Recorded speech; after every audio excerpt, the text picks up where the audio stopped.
ধন সম্পদ কেড়ে নেওয়ার মালিক কে? আল্লাহ। মুখে তো ঠিকই বলি, কিন্তু কোনো কোনো ক্ষেত্রে দেখবেন এই পৃথিবীতে কিছু সম্পদশালী মানুষ যদি হয়ে যায়,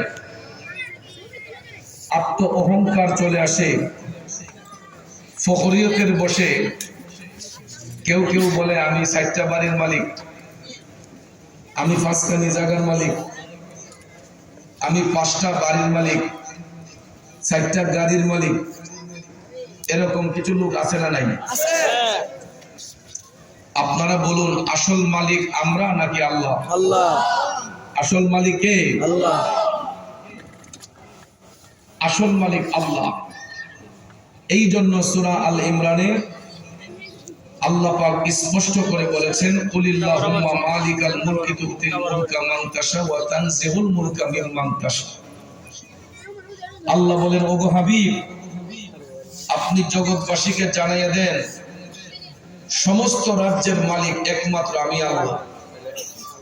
আল্লাহ কয়, হাবিব আপনি বলেন, আমি ইচ্ছে করলে রাজত্ব দিতে পারি, ইচ্ছে করলে রাজত্ব কেড়ে নিতে পারি, একমাত্র ক্ষমতা কার? যুবক ভাইয়েরা আমার, এত সুন্দর ঘোষণা পাওয়ার পরেও লক্ষ্য করে দেখবেন এই সমাজের মধ্যে কিছু কিছু মানুষ অহংকারের বসে রিয়া করে, দেখবেন তারা ফখরিয়তের বসে আত্ম অহমিকা চলে আসে। অনেক ভাইয়েরা সম্পদের বাহাদুরি করে, সম্পদ নিয়ে বাহাদুরি করে, কিন্তু আল্লাহ রাব্বুল আলামিন ফকিরকে বাদশা বানায়, বাদশাকে ফকির বানায়। কথা বলেন ঠিক না বেঠিক? অনেক সময় লক্ষ্য করে দেখবেন এই পৃথিবীর মধ্যে এমন কিছু কিছু মানুষ আছে যারা অঢালা সম্পদের মালিক ছিল, কিন্তু কালের বিবর্তনে ওই লোকগুলা রাস্তার ভিখারি হয়ে যায়। আবার দেখবেন কিছু কিছু মানুষ রাস্তার ভিখারি ছিল, কিন্তু কালের বিবর্তনে দেখবেন কোটিপতি হয়ে যায়। আছে না নাই?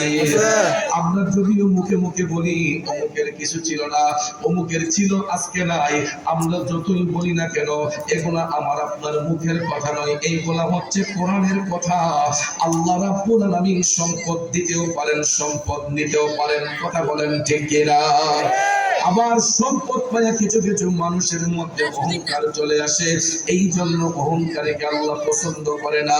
আর যারা উদার মনে আল্লাহর পথে খরচ করে, যারা উদার মনে আল্লাহর পথে খরচ করে, আল্লাহ রাব্বুল আলামিন সূরা বাকারার 262 নম্বর আয়াতে কারিমার মাধ্যমে বলতেছেন, বিসমিল্লাহির রহমানির রহিম,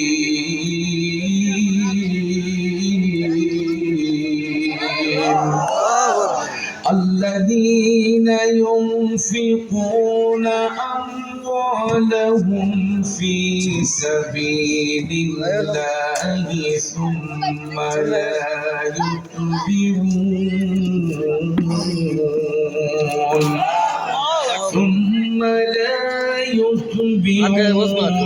ما أنفقوا منا ولا أذى لهم أجرهم عند ربهم। উচ্চস্বরে বলুন আল্লাহু আকবার। আল্লাহ রাব্বুল আলামিন বলে, ও জগৎবাসীরা, তোমাদের মধ্যে যারা নিজেদের ধন সম্পদ আল্লাহর পথে খরচ করো, যারা নিজেদের ধন সম্পদ আল্লাহর পথে ব্যয় করে, ব্যয় করতে যাইয়া কোনো ধরনের অহংকার করে না, রিয়া করে না, ফখর করে না, এবং কোনো মানুষকে কষ্ট দেয় না, আল্লাহ তাআলা বলেন ওই সমস্ত ব্যক্তিদের জন্য আমি আল্লাহর পক্ষ থেকে রয়েছে ক্ষমা এবং উত্তম পুরস্কার। জুড়ে কি আল্লাহু আকবার বলবেন না? সঙ্গে সঙ্গে আল্লাহ বলেন, ওয়ালা খাউফুন আলাইহিম ওয়ালা হুম ইয়াহজানুন। এরা কখনো টেনশন যুক্ত হবে না, পেরেশানি যুক্ত হবে না, কারণ তাদের হেফাজত করবেন আল্লাহ। কথা কোন ঠিক না বেজে? অর্থাৎ যারা ধন সম্পদ পাওয়ার পরে আল্লাহর পথে খরচ করে, খরচ করতে যাইয়া যারা অহংকার দেখায় না, ফখর দেখায় না, এবং কোনো মানুষকে কষ্ট দেয় না, আল্লাহ তাআলা এদের বিষয়ে বলেছেন করেছেন আমি তাদের জন্য ক্ষমা রেখেছি, আমার দরবারে উত্তম পুরস্কার রেখেছে, এবং এরা কখনো টেনশন যুক্ত হবে না, দুনিয়াতে হবে না, আখিরাতে হবে না, কারণ তাদের হেফাজত করেন আল্লাহ। জোরে করো সুবহানাল্লাহ। যেই কথাটা বোঝাতে চেয়েছি, বর্তমানে আমাদের সমাজের মধ্যে কিছু কিছু লোক দেখবেন সম্পদ পাওয়ার পরে এরা যদিও কেউ আল্লাহর পথে খরচ করে, তখন দেখবেন তাদের মধ্যে অহংকার চলে আসে, রিয়া চলে আসে, ফখর চলে আসে। আছে না? অনেক দেখবেন আমার প্রধান অতিথি দিলে টাকা 40,000 দিন, বিশেষ অতিথি দিলে 10,000 দিন। নামের পাগল, কথা কোন ঠিক না বেটি? পদের পাগল। আমাকে সভাপতি দিতে হবে, প্রধান অতিথি দিতে হবে, বিশেষ অতিথি দিতে হবে, দিলে পরে দেখবেন টাকার অ্যামাউন্ট পদ পদবি অনুসারে বেড়ে যায়, কমে যায়। এইগুলা আল্লাহ পাওয়ার জন্য নয়, এইগুলার মাধ্যমে দুনিয়াতে আত্ম অহমিকা চলে আসে। কথা কোন ঠিক না বেঠে? এই জন্য ভাইয়ের আমার, সম্পদ আল্লাহর দেওয়া আমানত।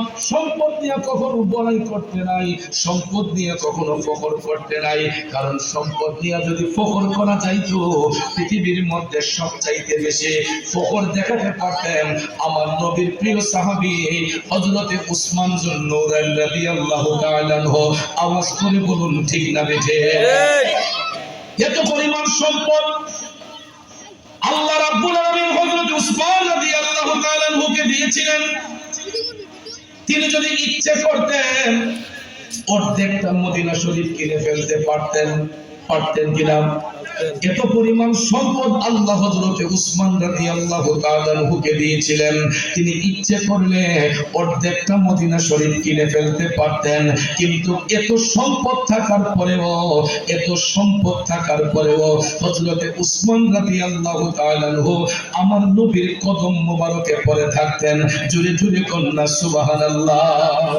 কারণ সাহাবায়ে কেরাম বলতেন নবী ছাড়া নাই সাহারা, জাহানো দুনিয়া ওয়ালা, নবী মোদের নয়ন মনে, নবী গলার মালা, নবী ছাড়া নাই সাহারা। কথা বলেন ঠিক কিনা? বন্ধুরা আমার, বাবাজিরা আমার, হযরতে উসমান রাদিয়াল্লাহু তাআলা আনহু এত সম্পদশালী হওয়ার পরেও বিন্দু মাত্র অহংকার নিয়ে তার মধ্যে ছিল না। এর একটা বাস্তব উদাহরণ নিয়ে যান। ইসলামের প্রথম যুগে যখন মুসলমানদের সংখ্যা ছিল একেবারে কম, ইসলামের প্রথম যুগে মুসলমানের সংখ্যা যখন একেবারে কম, তখন কাফের মুশরিকরা ষড়যন্ত্র করেছিল আমার দয়াল নবীকে কতল করবে। জোরে কোন নাউযুবিল্লাহ। নাউযুবিল্লাহ। কাফের মুশরিকরা ষড়যন্ত্র করেছে। আচ্ছা বাচ্চাগুলো একটু থামান না, অতিরিক্ত ডিস্টার্ব হচ্ছে, মাহফিলের একটা পরিবেশ লাগে। এভাবে সাইডটা খোলে কথা বলতে কষ্ট হয়। একটু স্বেচ্ছাসেবকদেরকে বলবো বাচ্চাদেরকে বুঝায় ভালোবাসা দিয়ে তাদেরকে বসান। একটু দুরূদ শরীফ পড়েন। আল্লাহুম্মা সাল্লি আলা সাইয়্যিদিনা মাওলানা বিয়ানা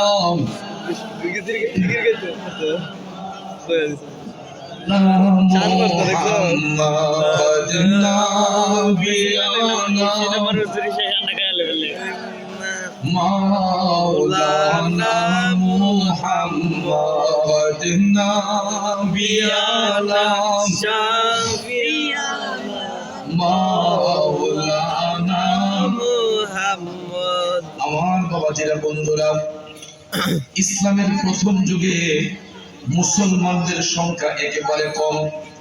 কাফের মুশরিকরা নানান ষড়যন্ত্র করতেছে মুসলমানদেরকে নিধন করবে। সব বিধর্মীরা এক হয়ে গেল মুসলমানদেরকে নিধন করার জন্য। এক পর্যায়ে এরা ভাবতেছে আমার দয়াল নবী, মায়ার নবীকে কতল করবে। যখন মদিনার কামলিওয়ালা নবী বুঝতে পারলেন, তখন আল্লাহর হাবিব চিন্তা করলেন যেইভাবেই হোক কাফেরদের মোকাবেলা করতে হবে, কারণ মুসলমানরা দুর্বল নয়, মুসলমানদের পক্ষে আছেন কে? আল্লাহ। জোরে বলেন কে? আল্লাহ। মদিনার কামলিওয়ালা নবী সাহাবায়ে কেরামকে আহ্বান করলেন, আমার উম্মতের সংখ্যা কম হলেও আমাদের সাথে আল্লাহ আছেন। দয়াল নবী সমস্ত সাহাবায়ে কেরামকে ডাক দিয়ে বললেন, সাহাবারা রে, ও আমার সাহাবারা, আজকের এই দিনে তোমরা যে যত বেশি আল্লাহর পথে খরচ করবা, হাসরের ময়দানে আল্লাহ তাআলা তোমাদেরকে দ্বিগুণ পুরস্কার প্রদান করবে। যখন রাসূল এই ঘোষণা দিলেন, তখন আরব দেশের মধ্যে ছিল গ্রীষ্মকাল। গ্রীষ্মকালে আরব দেশে একটা অর্থনৈতিক ক্রাইসিস থাকতো।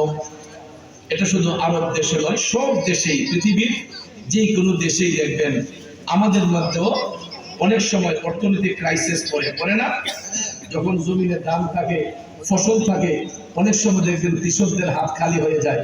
তখন আমরা একজন আরেকজনের কাছ থেকে ধার করে চলাফেরা করি যে ভাই আমি দাম কেটেই আপনার পাওনাটা দিয়ে দেবো। এরকম পরিস্থিতি হয় না? অনেক সময় দেখবেন ব্যবসার একটা সৃজন থাকে, যখন ফসল জমিনের মধ্যে থাকে অনেক সময় হাত শূন্য হয়ে যায়, এবিলিটি থাকে না, খরচের হাত সর হয়ে যায়। মদিনার কামলিওয়ালা নবী সাহাবায়ে কেরামকে যখন ডাকলেন, তখন আরব দেশে গ্রীষ্মকাল, সাহাবায়ে কেরামের হাত একেবারে শূন্য, টাকা পয়সা নাই। তখন মদিনার কামলিওয়ালা নবী ডাক দিয়ে বললেন, আজকের এই দিনে তোমরা যে যত বেশি আল্লাহর পথে খরচ করবা, হাসরের ময়দানে আল্লাহ তোমাদেরকে দ্বিগুণ পরিমাণ পুরস্কার দিবেন। নবীজির এই ঘোষণা পাইয়া সাহাবায়ে কেরাম পারেন না নিজের জীবনটা কুরবান করে দিতে। তারা তো অর্থনৈতিক ক্রাইসিস যতই থাকুক না কেন, দয়াল নবী যখন ডাক দিয়েছেন, সাহাবায়ে কেরাম নবীর জন্য জীবন দিতে প্রস্তুত। বলো মুসলমান, আমরা নবীর জন্য জীবন দিতে চাই কি চাই না? এই জন্য অদম গুনাহগার লিখেছিলাম, জীবন করব তার কে নবীর গুণগান, আমার জীবন করব তার কে নবীর গুণগান। নবী ছাড়া ত্রিভুবনে নাই কোনো সম্মান, আমার জীবন করব দান গিয়ে নবীর গুণগান। খারাপ লাগতেছে ভাইরা? নবী আমার জানের জান, নবী আমার প্রাণ, নবীর কাছে পাবো খোদাই সন্ধান, যদি ঠিক রাখো ঈমান পাবে জান্নাতের বাগান, আমার জীবন করব দান গিয়ে নবীর গুণগান। ঠিক কিনা বলুন? মদিনার কামলিওয়ালা নবী সাহাবায়ে কেরামকে ডাক দিয়ে বললেন, সাহাবারা রে, আজকের এই দিনে তোমরা যে যত বেশি আল্লাহর পথে খরচ করবা, হাসরের ময়দানে আল্লাহ তাআলা তোমাদেরকে দ্বিগুণ পুরস্কার প্রদান করবেন। এই ঘোষণা পাইয়া সাহাবায়ে কেরাম গরীব হওয়া সত্ত্বেও যার যার সামর্থ্য অনুসারে আল্লাহর পথে খরচ করা শুরু করে দিলেন। এমন সময় দেখা যায় পৃথিবীর ইন্টারন্যাশনাল শিল্পপতি, পৃথিবীর সবচাইতে ধনাঢ্য ব্যক্তি, আমার দয়াল নবীর প্রিয় সাহাবী হযরতে উসমান রাদিয়াল্লাহু তাআলা আনহু মদিনা শরীফের একটা মাঠের মধ্যে 1000 উট 100 ঘোড়া এনে হাজির করলেন। সুবহানাল্লাহ। 1000 উট যদি একটা মাঠে রাখা হয়, কতটুক জায়গার প্রয়োজন? মদিনা শরীফের বিশাল বড় একটা মাঠে হযরত উসমান রাদিয়াল্লাহু তাআলা আনহু 1000 উট 100 ঘোড়া এনে হাজির করলেন। আমার মদিনার কামলিওয়ালা নবী এত বিশাল বড় উটের কাফেলা দেখে, প্রায় 1000 উট 100 ঘোড়া, ঘোড়াগুলো এগুলা যুদ্ধের ময়দানের জন্য ফিট পর। এত সুন্দর সুন্দর তেজি ঘোড়া, 100 ঘোড়া যুদ্ধের ময়দানে মোকাবেলার জন্য, আর যুদ্ধের ময়দানে খরচ করার জন্য 1000 উট 100 ঘোড়া না হযরত উসমান হাজির করলেন। মদিনার কামলিওয়ালা নবী দেখা বলতেছেন, এই দানটা কে করলো? এতগুলা উট এতগুলা ঘোড়া কে দিতে পারলো? তখন হযরত উসমান নবীজির পিছনে দাঁড়িয়ে রইলেন। দয়াল নবী যখন ডাক দিলেন, এটা কে দিল? সমস্ত সাহাবায়ে কেরাম হযরতে উসমান রাদিয়াল্লাহু তাআলা আনহুর দিকে তাকায়া রইছেন। হযরতে উসমান তখন পকেট থেকে আরো নগদ 1000 স্বর্ণ মুদ্রা, কয় হাজার? 1000। তখনকার সময়ের 1000 স্বর্ণ মুদ্রা বর্তমান সময়ের কত কোটি টাকা হইতে পারে চিন্তা করে দেখবেন। 1000 স্বর্ণ মুদ্রা হযরতে উসমান নবীর হাতে দিয়ে বললেন, নবী গো, ইয়া রাসূলুল্লাহ, আমি আপাতত 1000 উট, 100 ঘোড়া, 1000 স্বর্ণ মুদ্রা প্রদান করলাম। ইয়া রাসূলুল্লাহ, আমার দান অব্যাহত থাকবে, চলমান থাকবে। আমি আপাতত এইগুলা আল্লাহর রাস্তায় দান করলাম।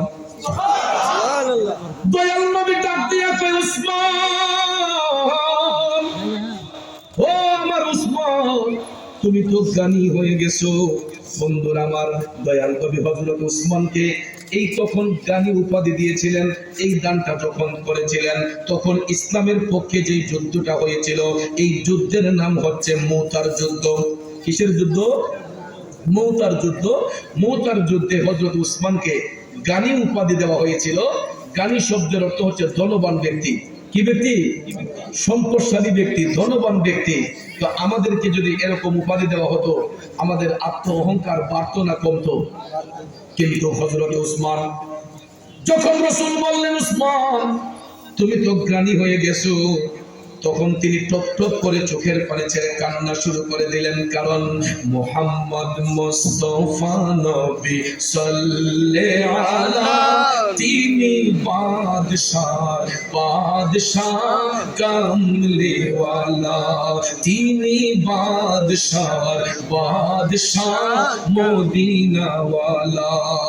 ঠিক না বেটি? মুহাম্মদ মুস্তাফা নবী সাল্লাল্লাহু আলাইহি, তিনি বাদশাহ, বাদশাহ মদিনাওয়ালা। হযরত উসমান টপ টপ করে চোখের পানি ছেড়ে কান্না শুরু করে দিলেন যে দয়াল নবী, তিনি দুজাহানের সরদার, দুজাহানের বাদশা। ওই নবী আমি উসমানকে ধনী উপাধি দিয়েছেন, জ্ঞানী উপাধি দিয়েছেন, কি করতে পারি? সঙ্গে সঙ্গে হযরত উসমান একটা দান তহবিল গঠন করলেন। একটা দান তহবিল গঠন করে 24 আওয়ার্স এটাকে ওপেন করে দিলেন। বলে দিলেন এখান থেকে 24 ঘন্টা এই তহবিলটা খোলা থাকবে। যখন যেই মানুষটা আসে তাকে যেন এখান থেকে দান করা হয়, সহযোগিতা করা হয়। জোরে কি সুবহানাল্লাহ বলবেন না? সুবহানাল্লাহ। সঙ্গে সঙ্গে হযরত উসমান একটা দান তহবিল গঠন করে তিনি বললেন এটা 24 আওয়ার্স ওপেন থাকবে, খোলা থাকবে। এখান থেকে 24 ঘন্টা আল্লাহর পথে খরচ করা হবে। সুবহানাল্লাহ বলেন। আমার রাসূল এই দৃশ্য দেখে সাহাবায়ে কেরামের মাজলিসের মধ্যে বসা মদিনার কামলিওয়ালা নবী বলতেছেন, হাসরের ময়দানে 2 শ্রেণীর লোক সবার উপরে থাকবে। কয় শ্রেণীর? 2 শ্রেণী। দয়াল নবী বলতেছেন হাসরের ময়দানে 2 শ্রেণীর লোক সবার উপরে থাকবে, এদের কপালের মধ্যে নূরে ঝলঝল করবে। সাহাবায়ে কেরাম ডাক দিয়ে বললেন, নবী গো, ইয়া রাসূলুল্লাহ, এই ভাগ্যবান লোকগুলা কারা নবী গো? প্রথম শ্রেণীর লোক কারা? আমার দয়াল নবী বললেন প্রথম শ্রেণীর লোক হবে হক্কানি আলেম, যারা ইলম অর্জন করবে, যাদের সিনার মধ্যে ইলম অর্জন করার পরে এটা 24 ঘন্টা বিতরণ করতে গিয়ে কৃপণতা করে না, মানুষকে শিখাইতে গিয়ে কৃপণতা করে না। এই হক্কানি আলেমরা হাসরের ময়দানে সবার উপরে থাকবে। সুবহানাল্লাহ। সাহাবায়ে কেরাম ডাক দিলেন, নবী গো, দ্বিতীয় শ্রেণীর লোকগুলা কারা? আমার মদিনার কামলিওয়ালা নবী তখন বললেন দ্বিতীয় শ্রেণীর লোকগুলা হবে তারা যারা মুক্ত হস্তে, রিয়া মুক্ত হইয়া, হিংসা মুক্ত হইয়া, ফখর মুক্ত হইয়া আল্লাহর পথে যারা দান করতে গিয়া কৃপণতা করে না, 24 ঘন্টা যারা আল্লাহর পথে খরচ করতে রাজি থাকে, ওই দানকারী হাসরের ময়দানে সবার উপরে থাকবে এবং তাদের কপালের মধ্যে নূরে ঝলঝল করবে। জোরে কোন সুবহানাল্লাহ। সুবহানাল্লাহ। এই জন্য যুবক ভাইয়েরা আমার, হযরত উসমান রাদিয়াল্লাহু তাআলা আনহু এত সম্পদশালী হওয়ার পরেও বিন্দু মাত্র অহংকার ফখর তার মধ্যে ছিল না। তিনি অকাতরে আল্লাহর পথে খরচ করতেন। হঠাৎ একদিন দেখা যায় একজন গরিব মানুষ, নবীর সাহাবী, গরিব একজন সাহাবী, মদিনার কামলিওয়ালা নবীর কাছে গিয়ে সালাম দিলেন। সালাম দিয়া বলতেছেন, নবী গো, আমি একটা অসহায় মানুষ, আমাকে কিছু সাহায্য সহযোগিতা করেন। আপনারা বলেন, আমার নবীর কাছে কোনো জিনিস কমতি আছে? সাহাবী নবীর কাছে গিয়া চাইলেন, ইয়া রাসূলুল্লাহ, আমাকে একটু সাহায্য করেন। আমার রাসূল মুহূর্তের মধ্যে ওই সাহাবীকে বাদশা বানাইতে পারতেন কিনা? যেহেতু বন্টনের দায়িত্ব নবীর কাছে দেওয়া হয়েছে, একটা শস্য পরিমাণ থাকলেও আমার রাসূল কোটি গুণ বাড়াইয়া দিতে পারতেন, ঠিক কিনা? এখানে আমার দয়াল নবীজি হযরতে উসমান রাদিয়াল্লাহু তাআলা আনহুর একটা ঈমানের পরীক্ষা নিয়েছেন। সুবহানাল্লাহ। রাসূল ভাবলেন যে আমি দেখব আমার গরিবদের প্রতি আমার উসমানের দরদটা কেমন, যে উসমান কি শুধু ধনীদেরকে পছন্দ করে, আমি রাসূলকে পছন্দ করে, নাকি গরিবদের প্রতিও আমার উসমানের দরদ আছে। ভাইয়ার আমার রাসূল এই ঈমানটা পরীক্ষা করতে হযরতে উসমান রাদিয়াল্লাহু তাআলা আনহুর উদারতাটা দেখার জন্য মূলত এই কথাটা রাসূল ওই গরিব ব্যক্তিকে বললেন যে এই মুহূর্তে আমি তোমাকে কিছু দিতে পারবো না, তুমি একটা কাজ করো, তুমি আমার উসমানের কাছে যাও। আমাদের দেশে দেখবেন কিছু কিছু ধনী মানুষ, তাদের ড্রয়িং রুমের ভিতরে গরিব লোকদের স্থান হয় না, আছে না? এরা গরিবদেরকে মনে করে যে ড্রয়িং রুমে গিয়ে বসলে না জানি সোফাটা ময়লা হয়ে যায়। এই জন্য দেখবেন কিছু কিছু বিত্তবান লোক তাদের ড্রয়িং রুমে গরিবদেরকে বসার জন্য কোনো প্লেস থাকে না, ওই আলগাতে দেখবেন বেঞ্চি বিছায় রাখে, ডেস্ক বিছায় রাখে, কারণ গরিব মানুষরা যদি ভিতরে প্রবেশ করতে না পারে। আছে না এরকম? যুবক ভাইয়েরা আমার,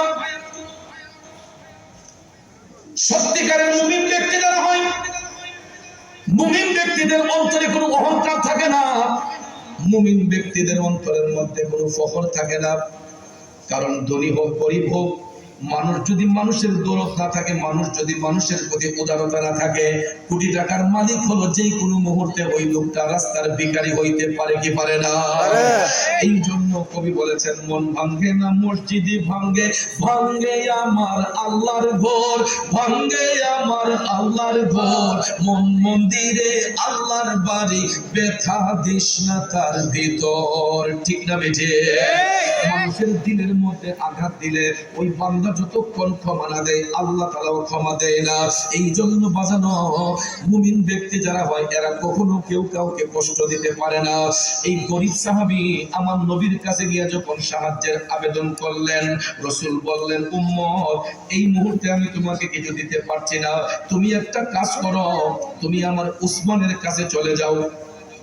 কারণ উসমান তো গাড়ি ধনী ব্যক্তি, এই জন্য রাসূল বললেন তুমি আমার উসমানের কাছে যাও। তো লোকটা তখন ভাবলো যে রাসূল যেখানে বলছেন, অবশ্যই হযরত উসমানের কাছে গেলে মোটা অঙ্কের একটা অ্যামাউন্ট পাওয়া যাবে, ঠিক কি না? তখন এই গরিব ভদ্রলোক নবীর সাহাবী, তিনি হেঁটে হেঁটে হযরত উসমান রাদিয়াল্লাহু তাআলা আনহুর বাড়ির আঙ্গিনায় আসলো। আয়েশা কি দেখতেছে? ময়লাযুক্ত খেজুরগুলা, বালি মাখা খেজুরগুলা হযরত উসমান পানি দিয়ে ধুয়ে ধুয়ে একটা বালতির মধ্যে জমাইতেছে। সুবহানাল্লাহ। এই গরিব সাহাবী এই দৃশ্য দেখে কয়, আয় হা, রাসূল আমাকে কার কাছে পাঠাইলেন? এ তো দেখছি বেশি কৃপণ লোক, ময়লা খেজুরগুলা পানি দিয়ে ধুইয়া বালতিতে জমাইতেছে। এবারে বলে আবার শিল্পপতি, টাকাওয়ালা, এবারে নিজে খাইব কি আমারে দিব কি? তখন কয়, না না না, এই লোকের কাছে চাওয়া যাবে না। যেই লোকে ময়লা খেজুর টুকাইয়া পানি দিয়ে ধুইয়া বালতি রাখে, এই লোকে নিজেই চলবো কি আমারে দিব কি? তখন এই সাহাবী হাইটা হাইটা নবীজির কদম মোবারকে গেলেন। আমার রাসূল ডাক দিলেন, উম্মত, কি ব্যাপার, কিছু পাইছনি? সাহাবী ডাক দিয়া কয়, নবী গো, আপনার উসমান খুবই কৃপণ লোক, আমার দয়াল নবী মুসলিম মুস্কি মুস্কি হাসতেছেন, কি ব্যাপার, কেন, কি জন্য বললাই কথা? কই নবী গো, আপনার উসমান বালি মাখা খেজুরগুলা, ময়লা যুক্ত খেজুরগুলা পানি দিয়া ধুয়ে ধুয়ে বালতির মধ্যে সেভ করতেছে, সে নিজেই চলবো কেমনে, আমারে দিব কেমনে? এই জন্য আমি আপনার উসমানের কাছে কিছুই চাই নাই, চলে আসছি। দয়াল নবী মুস্কি মুস্কি হাইসা তাকে বললেন, তুমি এখন আবার আমার উসমানের কাছে যাও। দ্বিতীয়বার রাসূল আবার বললেন যে তুমি আমার উসমানের কাছে যাও। কি একটা অবস্থা! দ্বিতীয়বার আমার রাসূল আবারও বললেন, তুমি আমার উসমানের কাছে যাও। গভীর মনোযোগ। ওই গরিব সাহাবী দ্বিতীয়বার আবার তিনি রওনা হইলেন। আইসতে আস্তে হযরত উসমানের বাড়ির কাছে যখন আসলো, বাড়িতে ঢোকার আগে শোনা যাচ্ছে হযরত উসমান কাকে যেন বকাঝকা করতেছেন। সাহাবী হযরত উসমান রাদিয়াল্লাহু তাআলা আনহু ওনার ঘরের কর্মচারীদেরকে তিনি বকাবকি করতেছেন। ওই কিরে আজকে আরেক দরবার বকাবকি করে কেন কি দেখি তো। তখন সে ভিতরে ঢুইকা দেখে হযরত উসমান ঘরের কর্মচারীদেরকে ধমক দিতেছেন, এরা কুপির শৈলটা বাড়াই দিছে। কিসে বাড়াই দিছে? কুপির শৈলটা বাড়াই দিছে। তো কুপি তো আমরা যারা এখন আমাদের ব্রিজের আর এরা চিনবে, এখনের বাচ্চারা কুপি চিনে না, কারণ কুপির ব্যবহার নাই। ঠিক না বেটি? আগে তো সন্ধ্যার আগে কেরোসিন এনে করে রিজার্ভ রাখতে হতো বাতি জ্বালাবার জন্য। অনেকে হারিকেন, অনেকে ল্যাম্প এগুলা জ্বালাইতে, এখন এগুলোর ব্যবহার চলে গেছে, এখন যুগের বাচ্চারা চিনে না। তো কুপির শৈলটা বাড়াই দিলে তেল একটু বেশি খরচ হয়, কথা কোন ঠিক না? হযরত উসমান কর্মচারীদেরকে ধমক দিচ্ছেন, কেন এরা কুপির শৈলটা বাড়াইয়া দিল, এই জন্য তিনি ধমকাচ্ছেন। এই গরিব লোকটা কয়, আহারে এত বড় শিল্পপতি, একটু তেল জ্বালাইছে দিকা কর্মচারীদের পদে দোবা তুলতেছে, এবারে বলে শিল্পপতি। কিন্তু ভাইয়ের আমার, এটার দ্বারা শিক্ষা হলো, আমার কোটি টাকার সম্পদ থাকতে পারে, তাই বলে আমি কি এটা অপচয় করতে পারি না? প্রয়োজন ব্যতি রেখে সম্পদ কখনো অপব্যয় করা যাবে না, অপচয় করা যাবে না, কারণ সম্পদ এটা আল্লাহর দেওয়া একটা আমানত, কথা কোন ঠিক কি না? এটাকে পবিত্র কাজে ব্যয় করতে হবে, মুক্ত হস্তে ভালো কাজে ব্যয় করতে হবে, অপ্রয়োজনীয় ভাবে এটাকে অপব্যয় করা যাবে না। এই জন্য বন্ধুরা আমার, বাবাজিরা, হযরত উসমান এরা অপচয় করার কারণে তাদেরকে বলতেছেন, কেন তোমরা এটা বাড়াইয়া দিলাম, কমাইয়া দাও। এই গরিব লোকটা কয়, এই লোকটা এত কৃপণ, সামান্য একটু তেল খরচ করার কারণে তার কর্মচারীদেরকে এত ধমকাচ্ছে, না এবার মাথা গরম কিছু সাউন্ড যেত না। তখন দ্বিতীয়বার আবার চলে গেছে নবীজির কদমে। নবীজির কদম মুবারকে যাওয়ার পর রাসূল বললেন, কি ব্যাপার, আজকেও দেখা যাচ্ছে তুমি আসছো? কই ইয়া রাসূলুল্লাহ, আপনার উসমান খুব কৃপণ লোক, সে তার কর্মচারীরা একটু সামান্য তেল খরচ করার কারণে এদেরকে এমন ধমক দিছে, ইয়া রাসূলুল্লাহ আমি সাহস করি নাই তার কাছে কিছু চাওয়ার জন্য, আমি ডরাইয়া তার বাড়ি থেকে বসছি। আমার রাসূল মুস্কি মুস্কি হাসতেছেন, সুবহানাল্লাহ। দয়াল নবী মুস্কি মুস্কি হেসে তৃতীয় দিন ওই লোকটাকে আবার বললেন, উম্মত তুমি এখন আবার আমার উসমানের কাছে চলে যাও। তখন তৃতীয়বার ওই লোকটা নবীজির কথা তারা মান্য করতে পারে না। ওই 2 দিন গিয়ে অবস্থা দেখছি, আজকে আমি আবার কিতা দেখে গিয়া। তৃতীয় দিন আবার নবীজির কথা শুই না, এই লোকটা আবার আসলো উসমান রাদিয়াল্লাহু তাআলা আনহুর বাড়িতে। ওই দিন আইসা দেখতেছে হযরত উসমান রোদের মধ্যে তুলা শুকাইতে দিয়েছেন, তুলা। তো জাল দিয়ে যে তুলা রেজার্ভ করে রাখছেন, জালের ছিদ্র দিয়া তুলাগুলা উঠতেছে, হযরত উসমান ইদিরে লাফায় লাফায় জমাইতেছে। এই দৃশ্য দেখা কষাইরা রেছিলেন, এত বখিল মানুষ, ফাতলা একটা তুলা আসমান দিয়ে উঠতেছে, এবারে এই ফাতলা তুলা ঢেলে জমাইতেছে, এত কৃপণ মানুষ, তো এবারে নিজেই চলবো কি, আমারে দিব কি? তখন ওই তৃতীয় দিনও এই সাহাবী উসমান রাদিয়াল্লাহু তাআলা আনহুর কাছে কিছু না চাইয়া আবার চলে গেছে নবীজির কদম মোবারক।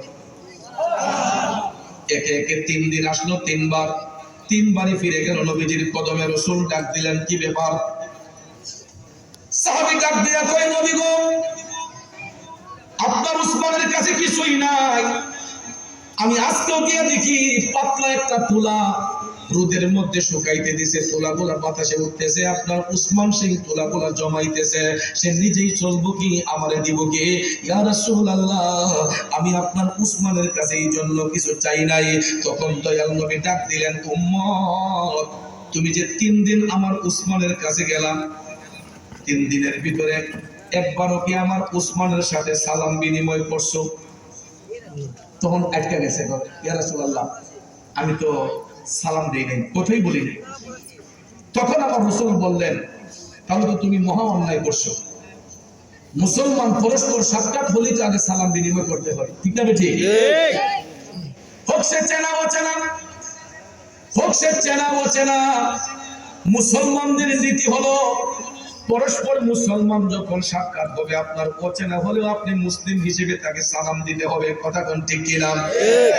কিন্তু ভাইরা আমার, বন্ধুরা আমার, বর্তমানে দেখা যায় হিংসার বশীভূতে আমরা এমন ভাবে পাষাণ হয়ে গেলাম, আমার এক ভাই আমার পাশ দিয়ে হেঁটে যায়, তারপরে আমরা তাকে সম্মান দিতে জানি না, সালাম দিতে জানি না। আসলে এরকম আমাদের মধ্যে হিংসা বিদ্বেষ এতই বেড়ে গেল, দেখা যায় আমরা মনে করি অমুকের সালাম দিলে না জানি আমার সম্মানটা কমে যায়, অমুকের সম্মান দিলে না জানি আমার সম্মানটা কমে যায়। এই জন্য দেখবেন এক ভাই আরেক ভাইয়ের পাশ দিয়ে হেঁটে যায়, এরপর একটু সালাম বিনিময় করতে চায় না। আসলে এরকম আমার রাসূল তাকে বললেন, উম্মত, তুমি যে 3 বার গেলা, একবারও কি আমার উসমানের সঙ্গে সালাম বিনিময় হয়েছে? তখন লোকটা বে, রাসূলুল্লাহ, আমি তো সালাম বিনিময় করি নাই। রাসূল বললেন, তুমি মহা অন্যায় করেছো, তুমি তো সালাম বিনিময় করবা, আর আমার উসমানের সঙ্গে কথা না বললে তুমি তার সম্পর্কে জানবা কি? চতুর্থ দিন রাসূল বললেন, এখন তুমি যাও, যাই আমার উসমানকে সালাম দেও, উসমানের সঙ্গে সালাম বিনিময় করবা, তারপরে বলবা আমি রাসূল তোমাকে পাঠিয়েছি, জাস্ট এই মেসেজটা তুমি হযরত উসমানকে গিয়ে দিবা। তখন চতুর্থ দিন ওই গরীব সাহাবী হাইটা হাইটা হাইটা উসমান রাদিয়াল্লাহু তাআলা আনহুর বাড়ির মধ্যে আসলো। আয়েশা যখন তালাশ করতেছে, হযরত উসমান হুজরা শরীফের ভিতর থেকে বের হলেন, বের হওয়ার সঙ্গে সঙ্গেই ওই সাহাবী হযরত উসমানকে সালাম দিলেন, আসসালামু আলাইকুম ওয়া রাহমাতুল্লাহ। হযরত উসমান সালামের জবাব দিয়ে একটু মুস্কি হাসি দিয়ে বললেন, ভাই, আমি ইতিপূর্বে দেখেছি আপনারা 3 দিন আমার বাড়িতে আসছেন, কিন্তু আমি যখন আমার কাজ সেরে আপনাকে তালাশ করতে যাই, গিয়ে দেখি আপনি আমার সীমানার ভিতরেই নাই। এখন বলুন আপনার কি সেবা করতে পারি? আজকে যদি আপনাকে পাইলাম, আমি কি সেবা করতে পারি?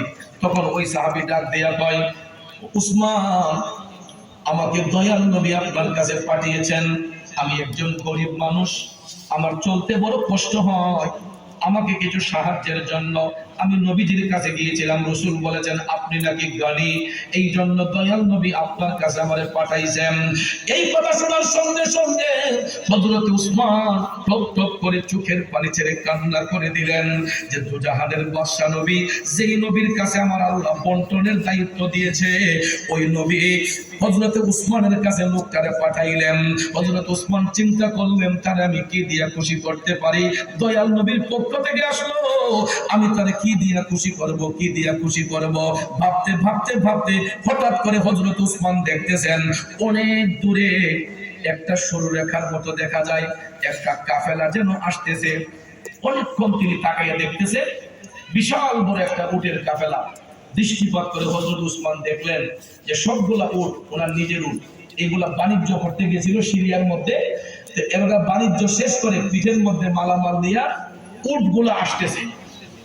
তখন হযরত উসমান ওই ভদ্রলোককে বললেন যে, ভাই দেখেন তো, ওই যে একটা সরু রেখা দেখা যায়, আপনার কি দৃষ্টিগোচর হচ্ছে? তখন ওই সাহাবী তাকাইয়া বলতেছে, হুজুর, এটা তো অনেক বড় একটা উটের কাফেলা। হযরত উসমান বলতেছে, আপনি শিওর? হ্যাঁ, এটা দেখা যাচ্ছে, এটা উটের কাফেলা। তখন হযরত উসমান বললেন, ভাই আপনি এখন চলে যান ওই কাফেলার কাছে, উটের যিনি নেতৃত্ব দিচ্ছেন, কাফেলার যিনি নেতৃত্ব দিচ্ছেন, সেনাপতির যাইয়া বলবেন যে উটটা সবচেয়ে বেশি বড়, এই উটটা যেন আপনাকে প্রদান করা হয়। তখন এই লোকে ভাবছে হযরত উসমান মনে তারে বাউতাবাজি দিয়ে এখান থেকে বিদায় করতেছে, ওরা ঠিকানা করতেছে, সে বিশ্বাস করে না, কারণ আগের যে ঘটনাগুলো ঘটছে এগুলা দেখা সে ভাবতে পারে না যে হযরত উসমানের মনটা এত বিশাল হতে পারে, এটা কল্পনাই করে নাই। লোকটা কয় আমার বিশ্বাস হচ্ছে না। তখন হযরত উসমান একটা কাগজের মধ্যে ওই সেনাপতিকে সালাম দিয়ে বললেন, পর সমাচার, আমি একজন ভদ্রলোককে আপনার নিকট পাঠাচ্ছি। ওই ভদ্রলোক কাফেলার যেই উটটা পছন্দ করে এই উটটা যেন ওনাকে প্রদান করা হয়। লেখা কাগজটা আর হাতে দিয়ে বললেন, দেন। আপনার তো বিশ্বাস হয় না, এই কাগজটা নেন, এটা নিয়ে সেনাপতির হাতে দিন। তখন কাগজ যখন হাতে পাইছে তখন এই লোকের একটু বিশ্বাস জাগলো যে এটা হইতে পারে। কাগজ যেহেতু আছে একটু যাইয়া দেখি। সুবহানাল্লাহ বলেন। কাগজটা হাতে লইয়া গরীব সাহাবী হাইটা হাইটা সেই উটের কাফেলার নিকট গেলেন। উটের কাফেলার কাছে যাইয়া গো এই লিখিত কাগজটা সেনাপতির হাতে দেওয়া হলো।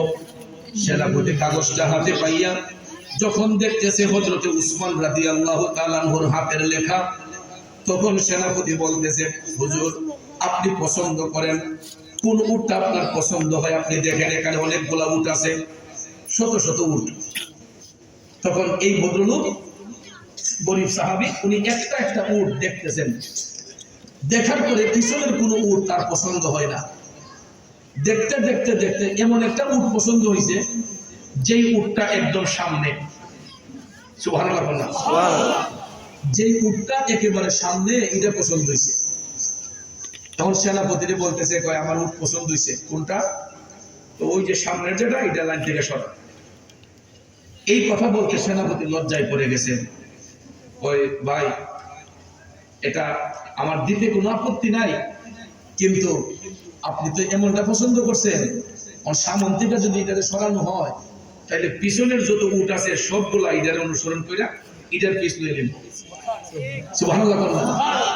যে আরব দেশে উট গুলা যখন চলে, দুম্বা ভেড়া যখন চলে, এটা একটা লাইন পাইতে চলে।